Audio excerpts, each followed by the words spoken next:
예, 안녕하세요. 오늘 공사가 굉장히 많이 하는 이 근처예요. 그래가지고 한 분은 또 접촉사고 나셨다고. 그래서 일단 미리 시작하겠습니다, 저희는. 네, 오늘 이제 11월 1일 날 이제 얼리 지원한 분도 있고, 이제 앞으로 지원한 사람도 있을 텐데, 내년에. 오늘 주제는 매년 느끼는 건데, 얼리 지원 이제 분석이라고 하면은 좀 느꼈던 점. 올해도 계속 매년 실수는 반복되는 것 같아요. 그래서 그 내용이 무엇이었는지.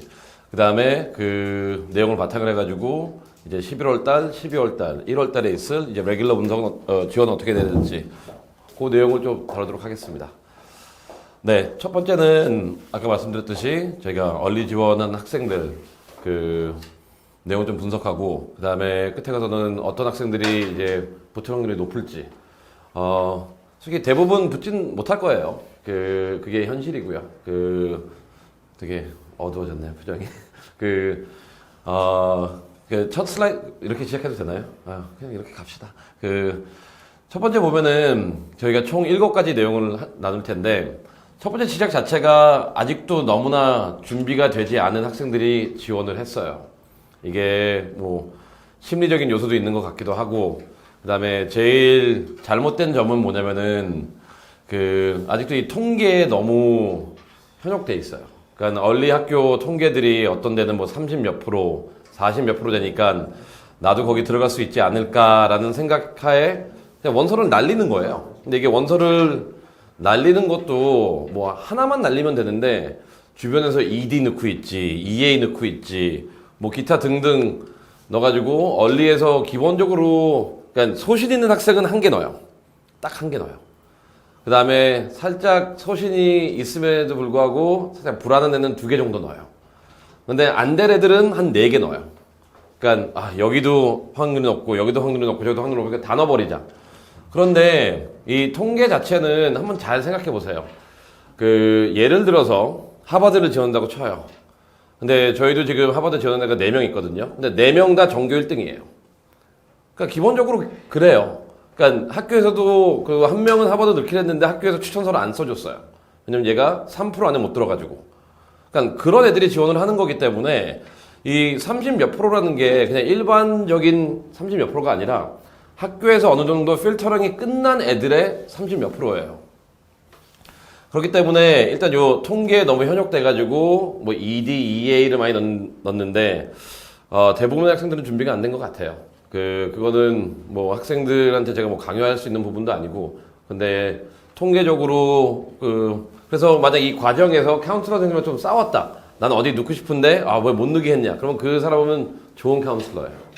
근데 만약 너 여기 넣고 싶고 저기 넣고 그냥 다 넣어봐. 그러면은 그 카운슬러 및 그분이 써준 추천서들은 다 의미가 없는 추천서가 될 거예요.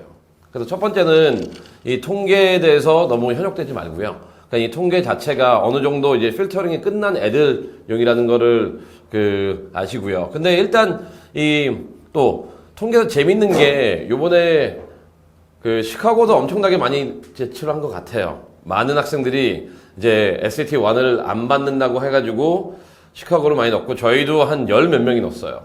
근데 제가 보기엔 10 몇 명 중에 1명 붙을까? 제 생각에는 1명 정도 이러면 계속 해도 되나? anyway, 다 보겠지만, 한 명, 2명 정도 붙을 가능성이 있고요. 나머지는 안 될 거예요. 왜냐면 또 이제, 단적으로 이제 시카고를 보면은 SAT 안을 뺐다면은, 딴 거를 집어넣거든요. 근데 기본적으로 많은 사람들이 놓친 부분이 뭐냐면 이제 SAT 2 3개, 아니면 AP 3개 충족 요건들. 그리고 그게 4점이면 안 될 거고요. 시카고가 워낙 점수에 민감한 학교다 보니까, SAT, 2도 3개 넣었을 때 거의 한 800 넣으면 되는 거고, 그 다음에 AP도 3개 넣었으면은 이제 5점 넣어야 되는데, 그건 1차적인 프로세스고, 2차적인 건 뭐냐면은 전공과 관련이 있어야 되죠. 어떤 애는 보니까 자기는 거기서 이제 경제학을 한다고 하는데 국어를 집어넣어놨어요, 거기다가. 근데 그거는 한국인데 국어 해가지고 또 800도 못 받았어요. 790. 그럼 얘는 모르겠어요. 걔는 안 될 거예요, 100%. anyway, 첫 번째는 뭐냐면은 아직도 너무나 준비가 안 된 학생들. 너무나 현혹돼 있어요, 그냥 통계 수치에. 그래서 통계에 이렇게 현혹되지 말고요. 근데 이 부분을 제가 강조하는 이유는 뭐냐면은 아까 제가 그랬죠. 원서를 날린다는 게 단순히 원서 비용을 버린다는 게 아니고요. 어떤 문제가 발생하냐면은 내가 제출한 다음에 뭐 레귤러 때 또 다시 넣지 하는데 그거는 내가 결정하는 게 아니에요. 그건 학교에서 해줘요. 대학교에서. 그래서 이제 12월 15일 전후로 이제 결과가 왔을 때 앞에 딱 대문자로 congratulations이 안 적혀 있다. 그럼 떨어진 거예요. 무조건. 그러니까 제일 보이는 게 congratulations이에요. 그래서 그게 딱 메일을 열어가지고 PDF 열어가지고 딱 위부터 애들이 살짝 스크롤 하거든요. 그래서 거기서 뭐 딴 얘기가 뜨면은 다 떨어진 거예요. 그냥 제일 먼저 눈에 보이는 게 날짜, congratulation 하고 딱 소개가 나와요. 그래서 그거는 붙은 거고, 이제 나머지 두 개는 뭐냐면은 reject고, 그거는 이제 reject로 들어갔을 때는 regular 때 지원 못해요. 세 번째는 뭐냐면은 거기서 이제 defer 시켜놔요. 우리가 early 때는 넌 결정 못했는데 regular 때 너 고려해도 되겠니? 하고 하면은 고려해 주세요. 그때 답하는 거지. 내가 여기서 떨어졌음에도 불구하고 또 지원하는 거는 불가능해요. 그런 면에서 이제 early가 이제 낭비라는 뜻이고요. 그러면 던져야 되는 게, 그러면 이제 통계가 그렇다면은 그럼 누가 준비된 학생일까요? 첫 번째 보면은 이게 총 7가지인데 이제 수치로 갈게요. 수치. 여기 나와 있듯이 일단 기본이에요. 기본. 그냥 미니멈. 이제 여기가 됐다고 해서 붙는 것도 아니고 그냥 미니멈이에요. 근데 이건 제가 많이 했기 때문에 한번 요 부분을 한번 할게요. 이제 좀 흐리지만 이제 아이비리그하고 이제 톱20 학교들, 그다음에 기타 학교들 한번 나눠보겠습니다. 아이비리그와 톱20 학교들을 보면은 일반적으로 이제 웨이티드 점수가 다 4.0이 넘어요. 그러니까 학점을 했을 때 4.0 만점에서 다 4.0이 넘어요. 그래서 내가 뭐 웨이티드 했는데 3.7이다. 저는 넣지 말라 그랬어. 그건 안 될 거예요. 거의 그렇게 우리 비관적으로 가죠 오늘. 좀 긍정적으로 가야 된다. 그것 이제 상대적으로 안 될 가능성이 높아요. 근데 또 우리 학교는 우리는 그 A, B, C, D가 아니라 백분율로 합니다. 오케이, 좋아요. 백분율. 그럼 백분율은 일반적으로 평균 한 95점은 다 넘어요. 왜냐면은 이게 백분율 했을 때 90점이면은 A라고 생각을 해가지고 저 90.7인데요. 90.1인데요. 이러는데 얘들은 4가 다 넘는다니까요. A 플러스로 넘어가 있는 거잖아요. 그래서 이 수치는 그렇고 요는 뭐냐면은 대부분의 학생들이 원서에 표기할 수 있든 없든 간에 다 웨이티드 점수를 제출해요. 그래서 4.0이 다 넘은 애들이 원서를 내고요. 그리고 대부분의 학생들이 그런 애들이 붙어요. 근데 여기서 중요한 거는 뭐냐면은 이런 경우가 있죠. 9학년 때 내가 좀 못했어요. 상대적으로. 근데 9학년 때 못했다는 게 뭐 A- 하나 있다 이런 못한 게 아니라 진짜 바닥을 기었어요. 뭐 C도 있고 D도 있고. 그러면은 그 학생은 전체적 GPA는 절대 4.0이 나올 수가 없어요. 이제 고등학교는 4년 이게 4등분을 해야 되니까. 근데 얼리는 뭐냐면은 11학년 점수만 올 A면은 이렇게 만회해 주는 것 같아요. 얼리는 무조건 11학년 점수 위주. 그래서 제일 불행한 애들은 뭐냐면 우리 애가 9학년, 10학년 잘했는데 11학년 때 사춘기가 와가지고 3.5가 됐어요. 걔는 얼리 넣으면 안 됐어요. 왜냐면은 사춘기가 오든 말든 너무 냉정하다. 올 수도 있고 안 올 수도 있지만 11학년이란 게 왜 그렇게 중요하냐면은 이제 공식적인 정상적인 교육을 한 애들이라면은 11학년 때 이제 AP가 두세 개씩 들어가고요. 11학년 때 레귤러 수업보다 언어 수업이 더 많고요. 11학년 때 자기가 전공된 과목들이 하나 둘씩 들어오게 돼 있어요. 그래서 9학년 때는 다 레귤러 수업 듣고 10학년 때도 다 레귤러 수업을 듣는 게 맞아요. 근데 한국 부모님들은 그럼 우리 애가 뒤처진다 해가지고 9학년 때도 AP 시키고 10학년 때도 AP 시키고 그건 안 좋은 방법이고요. 11학년 때 그러한 이제 시스템이 들어오기 때문에 11학년 성적이 좋았다 나는. 근데 상대적으로 여기 있는 학생들 중에서도 전체 GPA는 4.0이 안 넘더라도 11학년만은 내가 진짜 잘하는 학생들이 있을 거예요. 그럼 그 학생들은 충분히 붙어요. 이 조건은 충족해줘요. 근데 또 세 번째 예외는 뭐냐면은 물론 제가 네 번째 슬라이드에도 얘기를 하겠지만 이 레인지에 밖에 있는 애들도 붙어요. 그들은 뭐냐면은 어떤 학교들 같은 경우에는 학교가 너무나 엄격해요. 점수에. 그래가지고 80 몇 점인데도 1등이에요. 근데 그렇기 때문에 원서의 랭크라는 게 부분이 있어요. 순위를 적으라는 거예요. 99점인데도 순위가 50%일 수도 있고요. 80점인데도 순위가 1일 수도 있어요.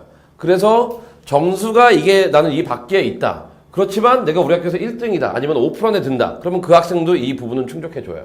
그래서 학점이란 거는 두 가지 측면에서 봐야 되는데 하나는 절대적 점수. 그 다음에 두 번째는 뭐냐면은 랭크를 봐야 돼요. 주로 일반적으로 절대적 점수가 높으면은 90대 이상이면은 랭크도 높아지겠지만 예외적인 경우도 80 몇 점대도 B인데도 불구하고 전교 그래서 5% 안에 든 애들이 있거든요. 걔네들은 요 아까 제가 말씀드린 4.0 그거에는 해당은 안 될 거예요. 근데 랭크가 그걸 커버해주기 때문에. 또한 그 많은 학생들이 이 랭크에 관련해가지고 우리 학교는 랭크를 안 해요. 그리고 되게 자신 있게 나 96점 적어놔요. 근데 카운슬러 선생님은 의무적으로 적게 돼 있어요. 이 학생이 몇 프로 드는 학생인지 1%인지 3%인지 5%인지 10%인지 20% 50% 그렇기 때문에 내가 98점인데 10%다. 그럼 그 학생은 안 될 가능성이 더 높아지죠. 이런 식으로 수치적인 부분에서도 많은 사람들이 좀 놓쳤고요. 그 다음에 SAT 같은 경우에는 솔직히 1500점 전후면은 괜찮아요. 그게 요새 SAT 자체에 대한 신뢰가 너무 없기 때문에 대학교들이 근래만 해도 여름에 문제 있었죠. 10월달 시험도 문제 있었죠. 그래가지고 올해는 많은 이제 뭐 미국 대학교들도 예측하는 게 SAT 점수에 대한 신뢰도나 비중을 그렇게 많이 하지는 않는다는 발표 계속 나오고 있어요. 왜냐면은 미리 그렇다고 해서 막 1300점대는 안 돼요. 근데 이게 누구한테 문제가 생기냐면은 이건 만점 받은 애들 1600점, 1580점 받은 애들 특히 8월달, 10월달 본 애들 다 공개된 질문들이었잖아요. 공개된 지문들이었고 그렇기 때문에 그 부분에 대해서는 이제 좀 말하기가 힘들지만 일반적으로 봤을 때 SAT 같은 경우에는 한 1500에서 플러스 마이너스 10점 정도. 근데 내가 1400대다. 아직 희망 버리지 마세요. 1400대도 많이 붙었어요. 작년에도. 근데 그 가장 기본적인 거는 저희 뭐 케임브리지 붙으네, MIT 붙으네. 얘도 1500이 안 됐어요. 그런데 이게 뭐냐면은 제가 그만큼 SAT가 그렇게 중요하지 않다는 거예요. 걔는 딴 게 너무나 훌륭했기 때문에. 근데 SAT 점수가 내가 만약 1400 중반이다 그런 애들은 이제 톱 20는 좀 힘들 거고요. 그런데 1400 중반, 1400 후반인 애들은 이제 조마조마하죠. 내가 이거 될까 안 될까. 근데 만약 내가 리딩이 800점이다. 리딩이 750점이다. 리딩이 700점 이상이다. 그러면은 1500점 맞은 애랑 똑같아요. 그러니까 수학은 별 의미가 없어요. 수학은 워낙 평준화된 시험이기 때문에 이제 리딩에서 700점 넘은 애들은 붙을 확률이 제가 뭐 예측하는데 리딩이 700점 안 애들은 붙기가 힘들 거예요. 일단 1500이 넘었다는 건 리딩이 다 700점 아니면 넘었다는 거고 그 다음에 1400대 후반인 애들 중에서도 좀 공부 잘하는 애들은 아니면 좀 가능성 있는 애들은 수학이 좀 낮지만 리딩은 높아요. 그렇기 때문에 내 리딩 점수가 괜찮다 그러면은 충분히 괜찮죠. 이게 이제 아이비리그 톱 20가 똑같아요. 뭐 아이비리그 점수가 더 높다고 여기 붙는 것도 아니에요. 그래서 여기는 요런 기준이고 근데 내가 만약 52 정도 학교에 얼리를 넣었다. 그럼 주로 기본적으로 뭐 버스턴 컬리지도 많이 넣는 것 같고 그 다음에 NYU도 많이 넣는 것 같고 학생들 보면은 이제 그런데 여기서도 뭐냐면은 학점은 중요해요. 3.5 이하는 붙기 힘들 거예요. 그러니까 이건 unweighted 3.5예요. 그러니까 여기는 웨이티드로 하고 여기는 unweighted로 하겠습니다. unweighted 3.5는 조금 붙기 힘들 거예요. 정말 내가 3.5가 안 된다. 그러면 예외 항목으로 들어갈 거예요. 딴 게 정말 훌륭해서 붙여야 되지. 안 될 거고. 그 다음에 100분율 했을 경우에는 그래도 90점 이상. 근데 90대 초반. 요 정도. 그런 애들이 붙을 거고요. 그 다음에 SAT는 그냥 1400대면 괜찮을 것 같아요. 근데 제가 지금 이제 ACT는 마지막으로 얘기하는데 ACT는 조금 예측하기 힘든 게 너무 폭이 넓어요. 그러니까 맨날 붙으다 보면은 ACT 뭐 35점 이내는 떨어지는데 31점에는 붙고. 그러니까 ACT는 그 폭이 너무 넓기 때문에 딱 몇 점이 붙는다고 말하는 거는 좀 어폐가 있는 것 같아요. 그래서 여기서 이제 결론은 뭐냐면은 여기에 이제 12학년도 있을 거고 이제 11학년 올라가는 학생도 있을 텐데 첫째, 11학년 성적 좀 관리 좀 잘 하세요. 이게 안 돼. 어쩔 수가 없어요. 11학년, 얼리는 지원하실 11학년 관리를 잘 해주고요. 두 번째는 뭐냐면은, 이제, 왜 SAT를 다 고집하는지는 저는 아직도 모르겠어요. 그러니까, 왜 SAT를 더 고집하는지는 모르겠는데, SAT 점수 안 나오면 ACT 하세요. 뭐, SAT 막 7, 8번 보고 점수 안 나와가지고 내는 애들도 많이 보거든요. 물론 ACT도 마찬가지지만. 근데 SAT를 이렇게 권장하는 이유가, ACT는 폭이 넓다는 거. 그리고 리딩이 상대적으로 좀 비중치가 낮은 것 같아요. 그래서 첫 번째 조건은 되게 점수적인 거예요. 그리고 점수가 여기서 결론은 뭐냐면 되게 높다라는 거예요. 11학년 성적이. 11학년 성적이 높을 수밖에 없는 게 아까도 말씀드렸듯이 상위 대학교 가려면은 그 안에서 이제 경쟁해서 이겨야 되는데, 그러니까 또 이렇게 저한테 반박하는 분들도 있어요. 학교 공부 그냥 열심히 했는데 안 되는데 어떡하냐. 그리고 학교 공부 선생님도 별로인데 어떡하냐. 누구 핑계를 대는데 GPA가 왜 중요하냐면 이게 기본이에요. 학교의 그 학생의 성실도. 그러니까 부모님들도 잘 아실 거 아니에요. 성실한 애들이 열심히 해요. 그리고 성실한 애들이 웬만해서는 학점이 좋아요. 물론 학교도 좀 왕따 당할 수도 있겠지만 그 성실한 애들이 점수가 좋고요. 그 다음에 대학교에서 원하는 거는 천재를 원하지 않아요. 기본적으로 성실하고 말 잘 듣고 그 다음에 공부에 대한 호기심이 있고 어떻게 보면 예전에 이제 부모님들 말하듯이 오래 앉은 애가 잘 가게 돼 있어요. 이거는 불변의 법칙이에요. 그리고 SAT를 비중을 떨어뜨린 이유가 뭐냐면 SAT는 이제 거의 돈으로 살 수 있잖아요. 제가 알기로는 뭐 중국이나 이런 데는 중국 애들은 다 보고 들어갔더라고요, 시험이요. 거긴 불법 유출된 거. 네, 거긴 다 보고 들어갔어요. 그리고 강남에도 몇몇 학원들은 그거를 공개한 걸로 알고 있어요. 왜냐면 제가 8월 달에 갈 때 저희도 몇 번 누가 말을 했는데 저는 그거 필요 없다고 우리는. 그거 안 했거든요. 그래서 학원 입장에서 조금 손해본 것 같기도 하고. 왜냐면 부모님에 대한 니드도 있지만 그러한 이제 돈에 의해서 지배되고 있는 시장이 요 SAT하고 ACT이다 보니까 상대적으로 떨어지죠. 그리고 단적으로 제가 요번에도 시카고로 한번 뭐 개인적인 일 때문에 가보니까 학교 캠퍼스 가면은 한 인종의 한 3분의 1이 중국인 것 같아요. 그러니까 그 학교 분위기가 요새 상위 학교들이 그냥 너무 중국 애들이 많아요. 에이전들이. 그래서 요 비중이 좀 떨어지는 것 같아요. 그래서 만약 내가 성실하게 고등학교 공부를 했고 GPA 관리를 잘했다. 그러면은 첫 번째 관문 통과. 근데 나는 뭐 고등학교 때 좀 요령 좀 부리고 좀 이 정도 기준을 못 채웠다. 그러면은 불합격 요소가 되게 크죠. 네. 네. 아, 얼음떡 얘기? 아, 네. 죄송합니다. 네. 그래서 이건 그렇고요. 두 번째는 뭐냐면은 이제 에세이 부분이요. 이건 제가 지금 이 순서들은 뭐냐면 애들이 가장 실수하는 그 빈도수, 그 중요도부터 하는 거거든요. 그래서 제일 첫 번째가 그 통계였잖아요. 그냥 그 주변에 휩쓸려서 준비한 게 제일 큰 문제였던 것 같고, 두 번째는 뭐냐면 이제 수치를 충족을 못한 거고, 세 번째는 뭐냐면은 에세이에서 조금 실수를 많이 했어요. 에세이에서 실수를 많이 했다는 게 내용적인 실수를 한 게 아니라 이 메인, 얼리 학교들은 워싱턴, 세인트루이스 빼놓고는 다 서플리멘터리가 있었거든요, 상위 학교들은. 요 둘의 관계를 잘못 파악한 것 같아요. 잘못 파악했다는 건 뭐냐면은 질문 자체가 다르거든요. 메인 에세이는 기본적으로 이제 who라는 질문이에요. 그냥 되게 지극히 너는 누구냐예요. 근데 그래가지고 근거가 별로 필요 없어요. 뭐 이력서 내용도 많이 쓸 필요도 없고요. 그냥 내가 갖고 있는 생각을 가장 자연스럽게 표현하면 되는 건데, 그래도 되게 유치한 에세이도 나와요. 그리고 부모님이 봤을 때도 야 이거 뭐냐 이게, 야 뭐 이거 말고 딴 거 좀 자랑해봐. 근데 딱 이 부분 자랑해봐라고 하는 순간 에세이는 망하게 돼 있어요. 그 다음에 서플리멘터리 에세이는 뭐냐면은 이거와 완전 반대예요. 이건 좀 자랑을 해줘야 돼요. 내가 했던 걸 좀 보여줘야 되고요. 그럼 어떻게 보면 얘는 정말 이력서 베이스고, 그 메인 에세이 같은 경우는 이제 내가 누군지. 근데 예외적인 학교는 몇 군데가 있어요. 그냥 단적으로 예를 들어서 뭐 여기 우리가 했던 애들 중에서도 스탠포드 같은 경우는 질문이 5개나 있고, 예일 같은 경우에는 뭐 작은 것까지 뭐 35단어, 100단어, 150단어 뭐 이런 거 다 합하면 뭐 8개가 되고, 걔네들은 이게 일반화가 형성은 안 되지만 대부분의 경우에 대표적으로 이제 코넬을 지원했거나 유펜을 지원했거나 존스 홉킨스를 지원했거나 아니면 노스웨스트를 지원했거나 아니면은 뭐 카네기 멜론을 지원했거나 그런 학교들은 딱 서플리멘터리가 하나거든요. 하나는 뭐냐면은 너가 뭘 공부하고 싶고 이걸 위해서 어떤 노력을 했고 왜 공부하고 싶냐예요.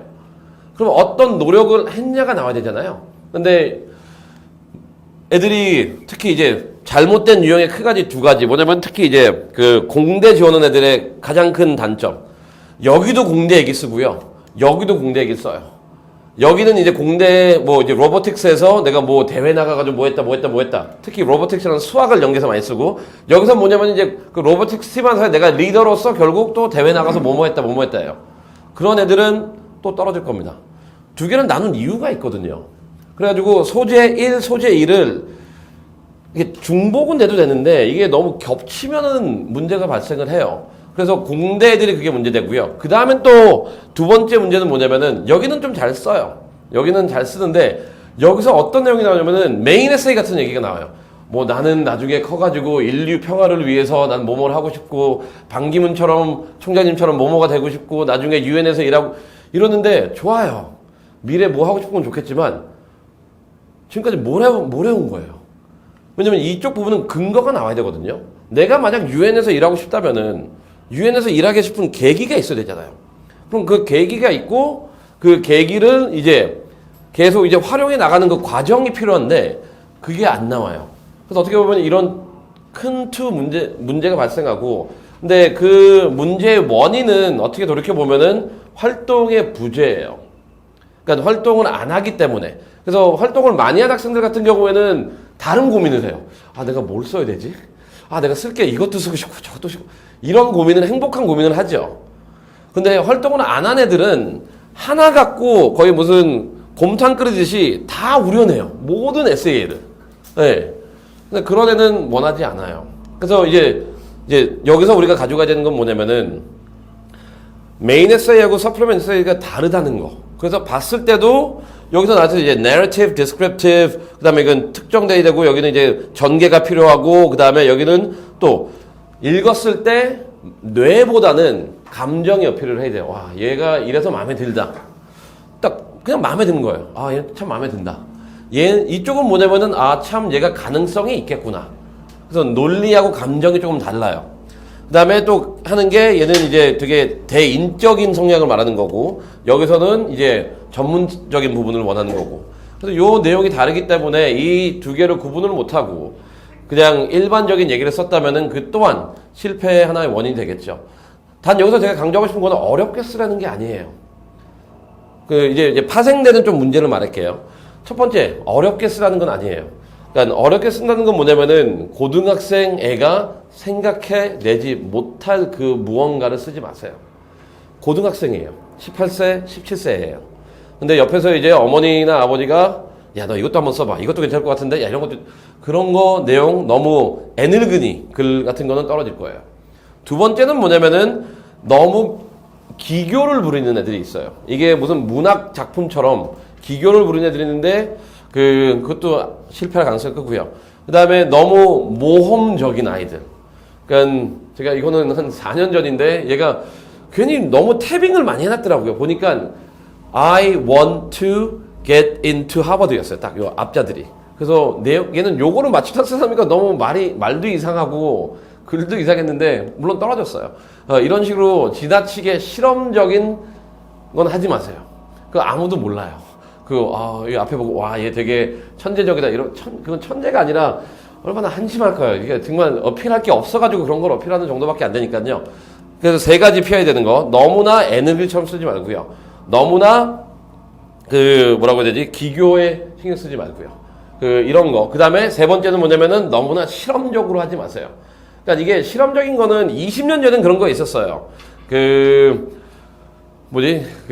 대학교 입시 에세이가 아니라 어느 대회 에세이였는데 딱 수상작이 점 딱 하나였거든요.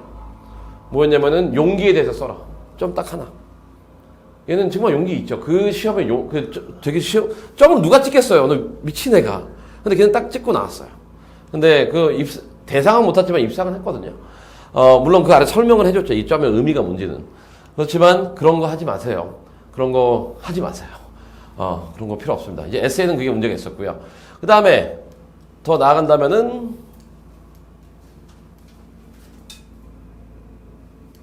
네, 이제 또 에세이2는 뭐냐면은 또 에세이 연장선인데 아까 제가 얘기한 거예요. 먼저 이야기가 없었어요. 딱 읽었을 때 이게 하나의 이야기가 돼야 되거든요. 전개가 된다는 건 뭐냐면은 등장인물이 있어야 되고 나겠죠. 내가 등장인물이겠죠. 그 다음에 사건이 있어야 돼요. 그리고 그 사건을 통해 가지고 내가 그거를 어떻게 파헤쳐 나가는지 그 과정, 전개가 필요하고요. 그 과정에서 넘어졌다가 생각했다가 클라이맥스가 딱 나오고 그리고 그 클라이맥스가 어떻게 보면은 그 자체의 메시지를 대변해주고 이러한 스토리가 있어야 되는데 그런 스토리가 없어 학생들이 많아요. 근데 또 스토리가 없는 학생들은 공부 잘하는 애들한테 발견돼요. 왜냐면은 하고 싶은 말이 너무나 많아요. 그렇기 때문에 단편 소설이라고 그러면 안 되겠구나. 이게 장편 소설을 내라고 하는 시험인데 단편 소설을 한 10개 써서 내요. 그 안에다가. 그런 건 좀 힘들고요. 근데 이 이유는 뭐냐면은 특히 이제 좀 1번에서 4번으로 먼저 갈게요. 이러한 얘기는 또 근거가 두 개가 있어요. 아까 말했듯이 너무나 할 얘기가 많거나요. 아니면 주변 사람 얘기를 너무 많이 들어요. 그러니까 저도 제일 힘든 게 뭐냐면은 에세이를 작업하고 쓰고 이제 뭐 작업한 거 받고 그랬을 때 여기서 제가 에세이를 하나 주면은 모든 사람들이 다 다른 얘기를 할 거예요. 아, 이 에세이는 뭐가 좋고 이 에세이는 뭐가 안 좋고 이 에세이 이렇게 바꿔봐라. 근데 제가 이건 한 2년 전에 실험해봤거든요. 2번이나. 근데 둘 다 하버드 합격성 에세이였어요. 근데 여기 분들은 거의 다 마음에 안 들어 했어요. 이게 문제가 있다, 저게 문제가 있다. 이게 뭘 대변하냐면요. 물론 충고를 듣는 건 괜찮아요. 그렇지만 내가 이 내용을 맞다라고 믿고 이 내용에 신념이 있다면 그걸 밀고 가세요.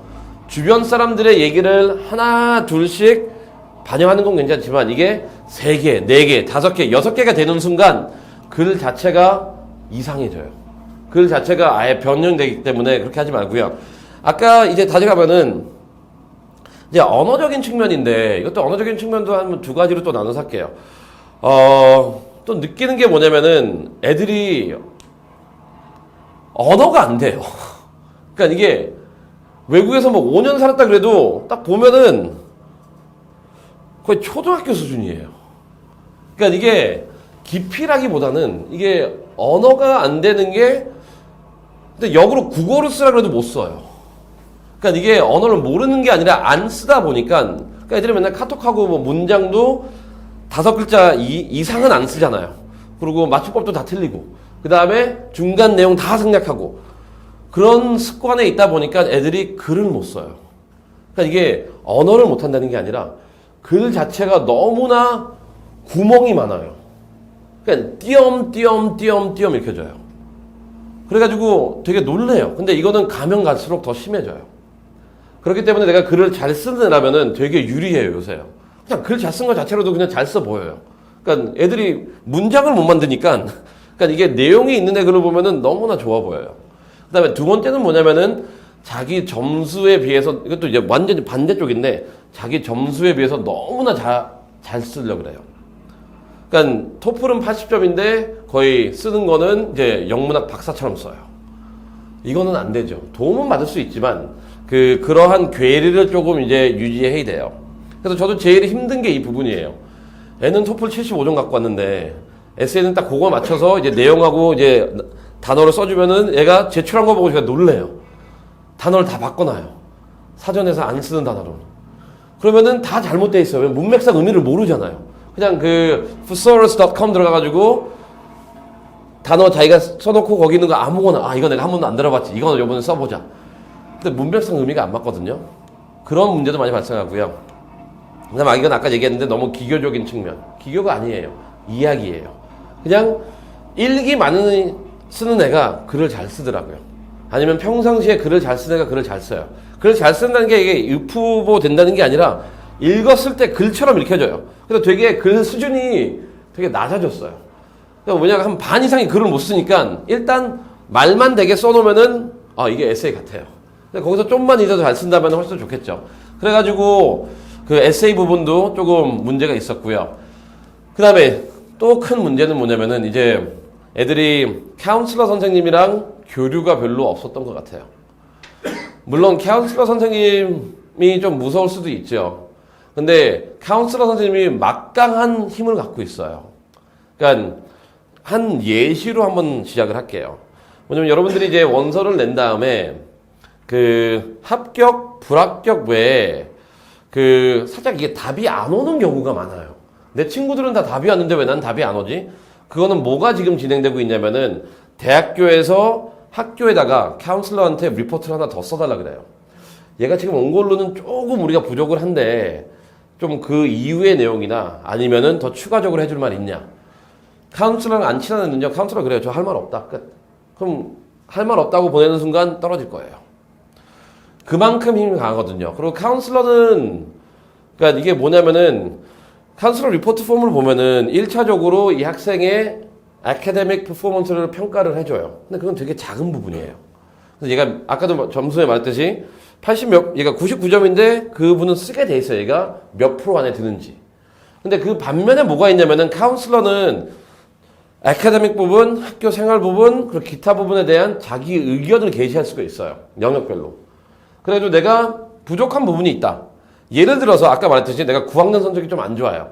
그래서 전체 GPA가 아무리 올레이를 받아도 3.8밖에 안 나와요. 그런데 9학년을 빼버리면은 4.0이 넘어요. 그럼 그건 카운슬러 선생님이 써줘야죠. 카운슬러 리포트에다가요. 그리고 예를 들어서 수업과 관련해서도 학교들마다 이제 제도가 다 다르잖아요. 그 제도에 대한 얘기도 다 설명을 해줘야 되고요. 그런데 이런 중요도는 궁극적으로 이제 한 문장으로 요약하면은 평상시에 성실하고 공부 열심히 하고 선생님만 잘 들었던 애가 카운슬러 리포트가 잘 나와요. 그래서 이거는 성적이랑 학교 성실도랑 그냥 비례해요. 학교에서 맨날 쌤 저 그거 안 하고요. 오늘 과외 있어서 오늘 이 활동 참여 못해요. 쌤 저 오늘 그 SAT 공부해야 되니까 참여 못해요. 쌤 저 숙제해야 되니까 이거 못해요. 그런 애들은 절대 잘 나올 일이 없겠죠. 그래서 카운슬러 리포트가 그렇게 중요하다는 거를 명시하고요. 그 다음에 카운슬러 선생님과 좀 친하게 지내세요. 근데 친하게 지낸다고 해가지고 뭐 이렇게 100만 원짜리 선물하라는 게 아니고요. 부모님이 나서지 마세요. 그건 부담되니까. 그거는 그 요새 문제 많잖아요. 텔레비에. 그 부모님이 나서는 건 아니에요. 학생이 직접 나서서 해야 되는 거고. 제가 보기엔 그래서 여학생들이 잘 가는 것 같아요. 대학교를. 항상 얼리 결과 보면은 저희도 항상 7대 3이에요.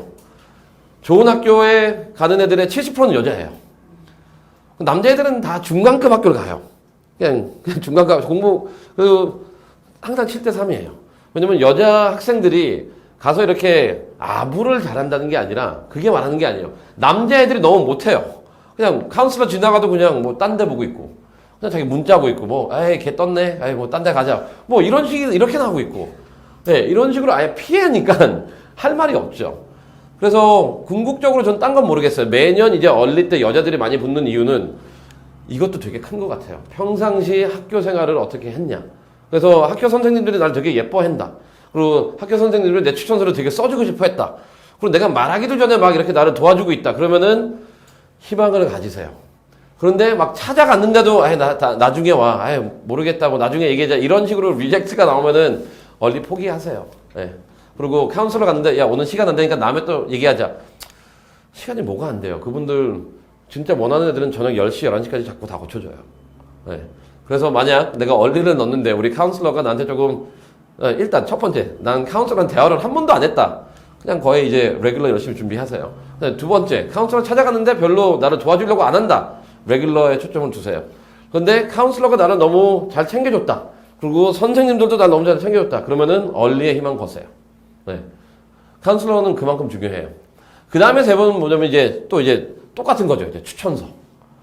카운슬러랑 똑같아요. 추천서도 뭐냐면은 본인이 아무리 내가 잘났다고 얘기하는 것보다는 제 3자가 나를 가르쳤던 선생님이 평가해 주는 게 훨씬 더 유의미해요.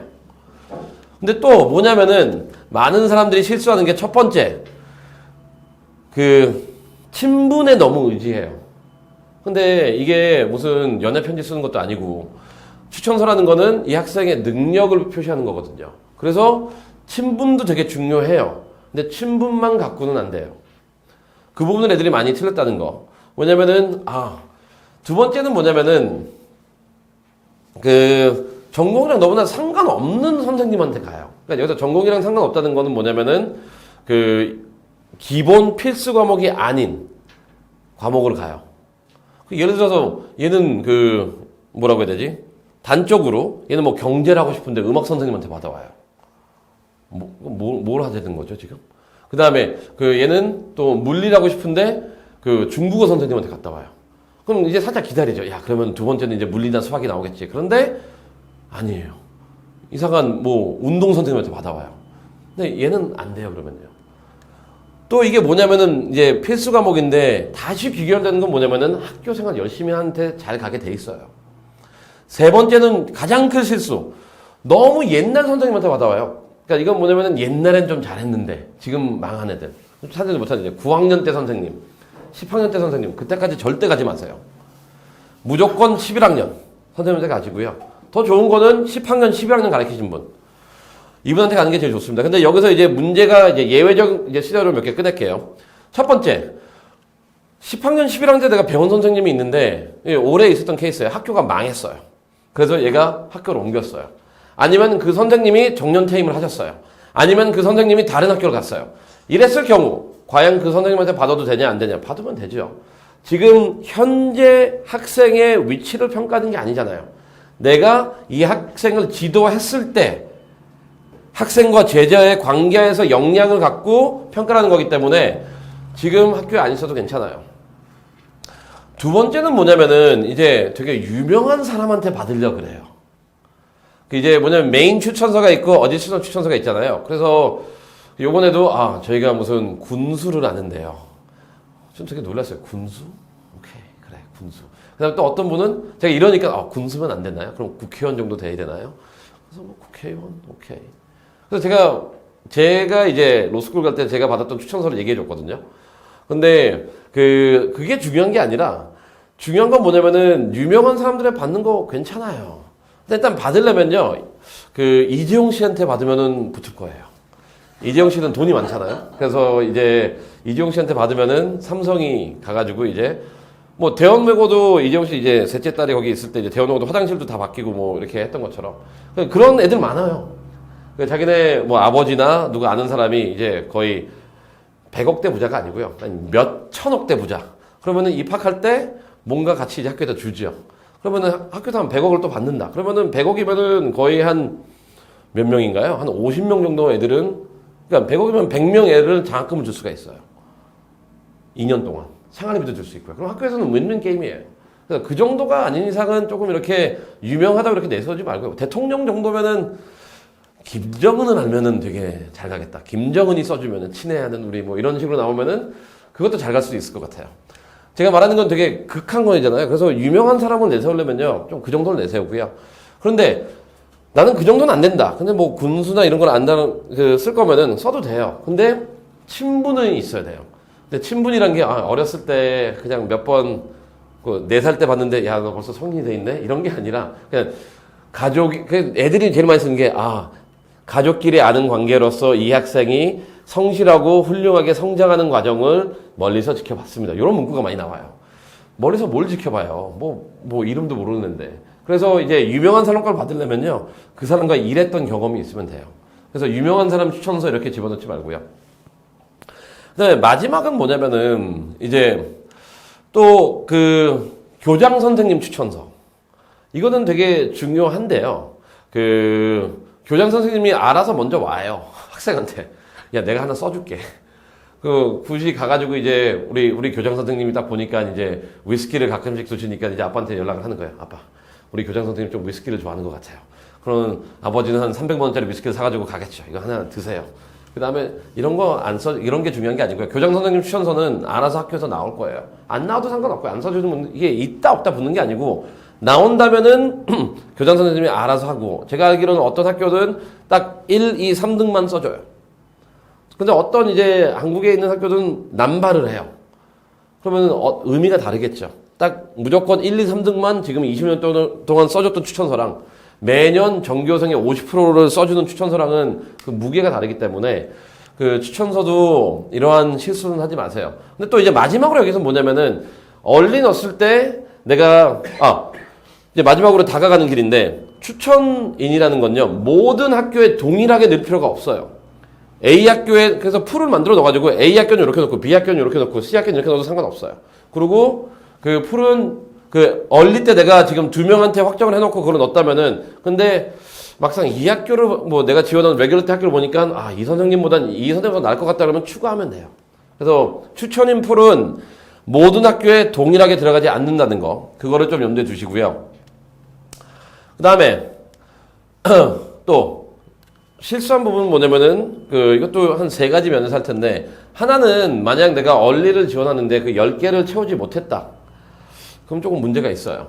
10개는 기본적으로 채워야 되는 거니까. 두 번째는 뭐냐면은 이제 리스팅 할 때요. 리스팅 할 때 제일 좋은 건 뭐냐면요. 좀 이제 시간을 많이 투자한 것들. 그래서 시간을 많이 투자하거나 아니면 옆에 10, 11, 12 이게 많이 보이는 것들. 근데 단순히 뭐 10학년 때 딱 했던 거. 10학년 때 얘가 무슨 예일 캠프를 갔어요. 근데 그 뜬금없이 그게 제일 위로 올라와 있더라고요. 그래서 이게 뭐 하는 놈이지? 근데 또 보니까 그 안에도 또 11학년 때 캠프 간 거. 근데 끝에 가보면 막 90, 11, 12 이렇게 돼 있어요. 그래서 바꿔줬거든요. 근데 액티비티 리스트는 중요도로 하는 거기 때문에 나한테 중요한 거예요. 항상 이 액티비티를 볼 때는요, 이제 남녀 연애 관계를 생각하세요. 여기 학생이 한 명 있으니까, 남자친구 있어요? 남자친구가 나중에 있다고 한번 칩시다. 자주 보고 싶겠죠? 보고 싶겠죠? 오케이. 액티비티도 마찬가지예요. 그냥 1년에 한 번 보는 남자친구, 그러니까 예를 들어 여기 남자친구가 있어요. 근데 이 학생한테 그래요. 나 바쁘니까 우리 1년에 한 번 보자. 얘 같은 애는 버리세요, 그냥. 근데, 나 너가 없으면 안 되니까 하루에 10분이라도 내가 너 집 앞으로 갈게. 이런 일 잡아야 돼요. 이게 똑같아요. 액티비티도. 그래가지고 시간을 많이 투자한 게 나한테 중요한 거고, 결국 그게 나를 나타내는 거지. 1년에 한 번 했던 거 이렇게 집어넣는 거는. 근데 또 이거 상위 학교에 넣는 애들이 그 실수를 많이 해요. 위에는 뭐 쓸데없는 거 많이 써요. 그리고 그렇게 하다 보면은 어떤 문제가 또 발생하냐면요. 수상 경력이랑 겹쳐버려요. 액티비티가. 어차피 수상 경력 쓰는 란이 따로 있는데 그 내용을 액티비티를 가져와가지고 그 부분이 문제되고요. 그리고 디스크립션. 디스크립션 쓸 때요. 조금 이게 좀 너무 당연한 것 좀 쓰지 마세요. 예를 들어서 뭐 아니다. 이렇게 쓰면은 걔가 들을 수도 있으니까 이건 말을 안 해야 되겠다. 너무 한심한 게 있어가지고. 그런데 너무 당연한 건 쓰지 마세요. 그러니까 잘 보세요. 거기서는 뭐냐면은 이제 accomplishment 아니면은 achievement 기타 등등 되어 있기 때문에 그러한 내용을 쓰지 너무나 당연한 거고 그 다음에 너무나 애처럼 쓰지 마세요.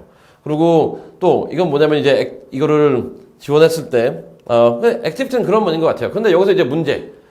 이제 아까는 10개를 채우지 말라 그랬잖아요. 이제 문제 되는 애들이 있어요. 10개가 훅 넘어버려요. 그런 애들은 이제 이력서도 2장으로 만드는 것도 너무 힘들어요. 그러니까 뺄 것도 그런 애들은 뺄 필요도 없고요. 근데 그런 학생들은 어떻게 되냐면은 이제 나중에 additional info라는 섹션이 따로 있어요. 거기다 이제 보충해주면 되는 거고요. 그리고 상위 대학교 가는 애들은 웬만해서는 이 10개가 모자라요. 액티비티 10개가 모자라고 수상 경력도 5개 쓰는 란이 모자라요. 그래서 그 650단어 섹션은 따로 주는 거예요. 거기다가 다 집어넣으라고 그냥. 그래서 액티비티는 그렇죠. 이제 뭐 크게 한다면은 이제 너무 준비가 잘 된 애들은 이게 모자랄 수밖에 없어요. 10개가. 그래서 액티비티 딴 데다 쓰면 되는 거고. 근데 10개가 안 된 애들은 또 얼리에 들어가기 좀 힘들고요. 단 예외는 있어요. 예외는 뭐냐면은 한 활동을 진짜 열심히 하면 돼요. 4년 동안 한 활동을 매주 40시간씩 했다. 그럼 걔는 딴 거 할 필요가 없겠죠. 나머지 다 더해봤자 40시간이 안 되니까요. 그런 활동이 하나 있으면 괜찮아요. 그리고 그런 학생들이 꼭 대학교를 가요. 좋은 데를. 그래서 이게 10개를 이게 선택과 집중이죠. 나는 그냥 한 우물만 파겠다. 근데 또 한 우물만 파겠다. 이건 좀 오해가 있어요. 한 우물만 판다고 액티비티에 하나? 딱 이건 안 돼요. 그래서 10개를 못 채운다는 거지 하나 하는 건 아니에요.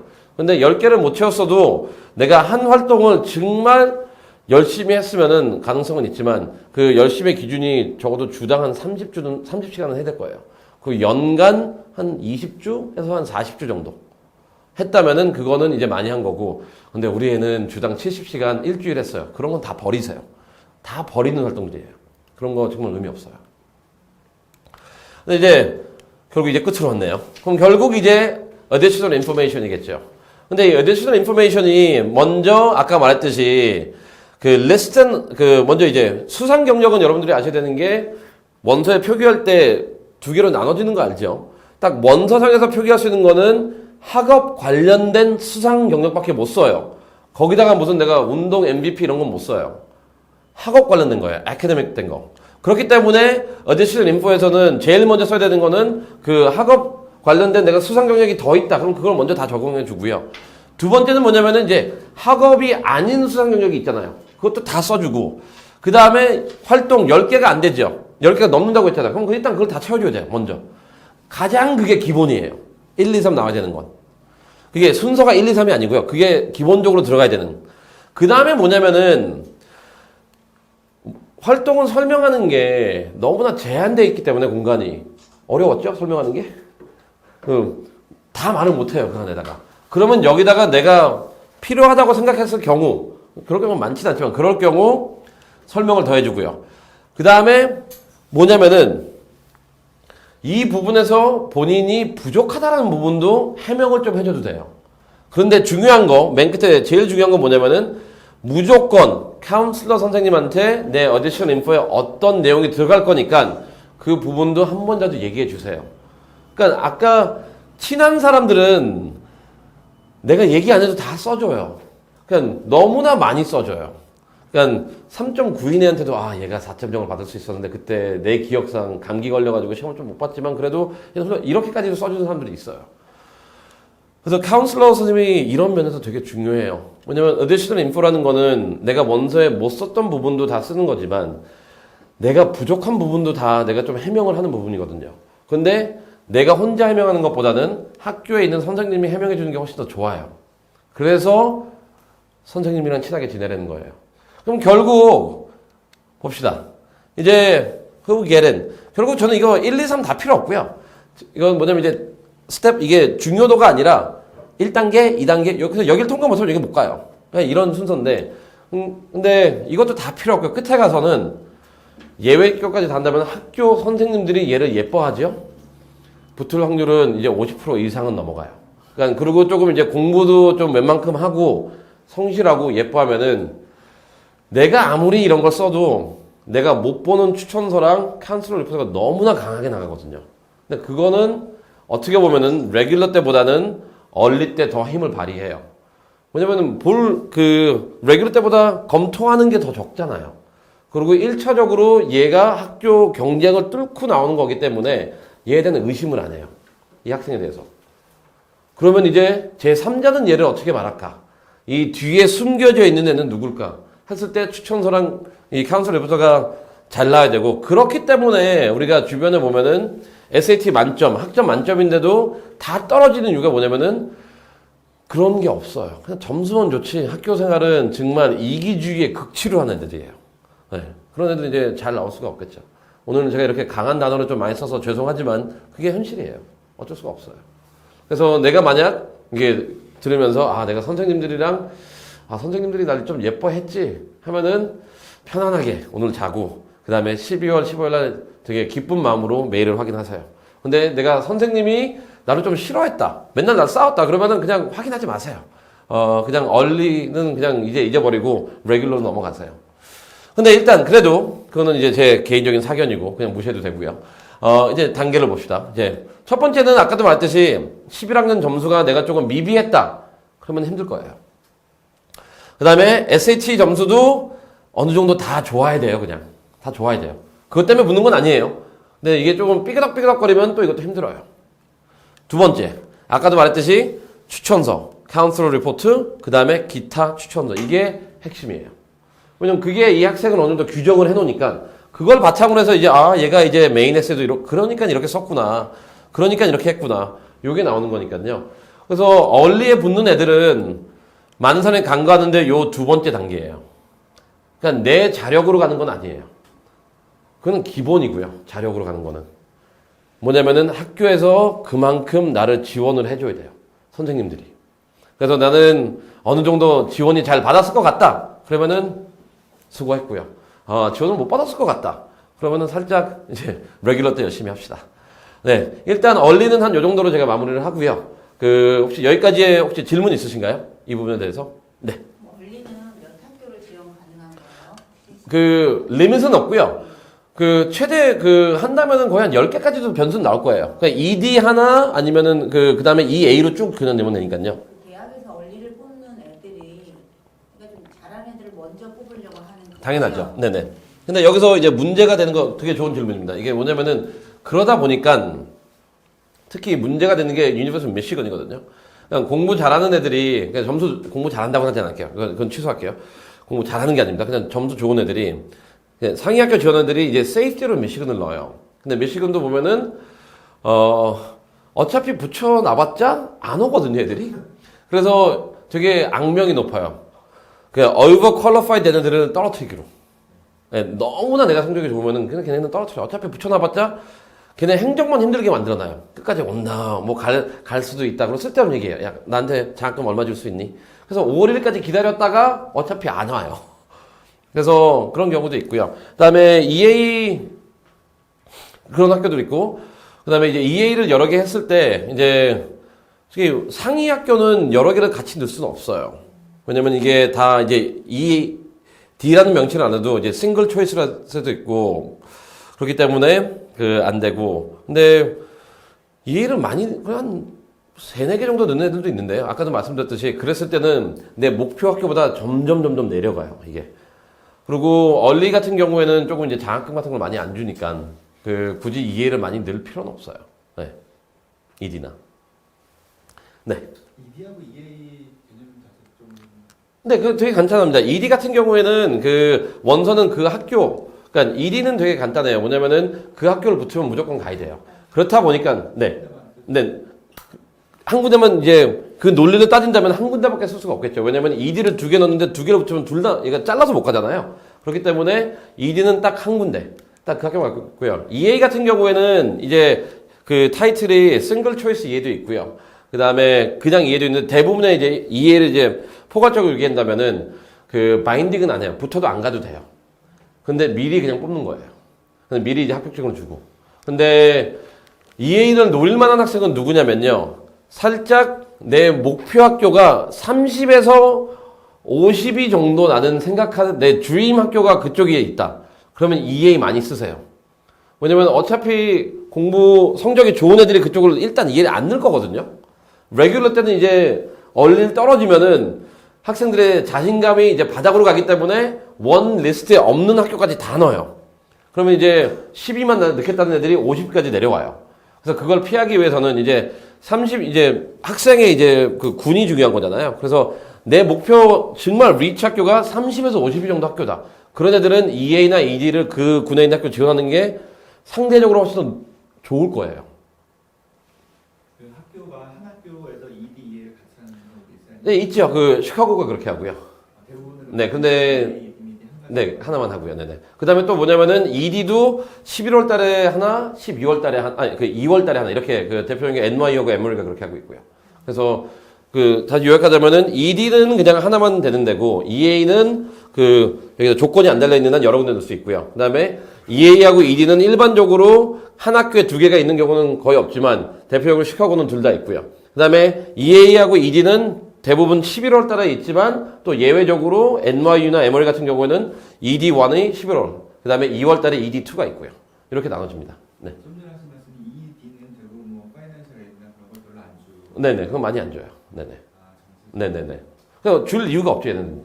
학교 입장에서는 그러니까 아예 안 준다는 게 아니고요. ED를 했다는 거는 우리 학교에 진짜 오고 싶다는 거잖아요. 그래서 걔네가 잡고 싶은 학생이 아닌 이상 주질 않아요. 어차피 우리 학교에 붙어주면은 법적으로 오게 돼 있거든요. 그래서 여기를 안 가면은 미국에서는 대학교 그게 못 가요. 그래서 붙어갖고 그냥 한국 오는 애들도 있는데.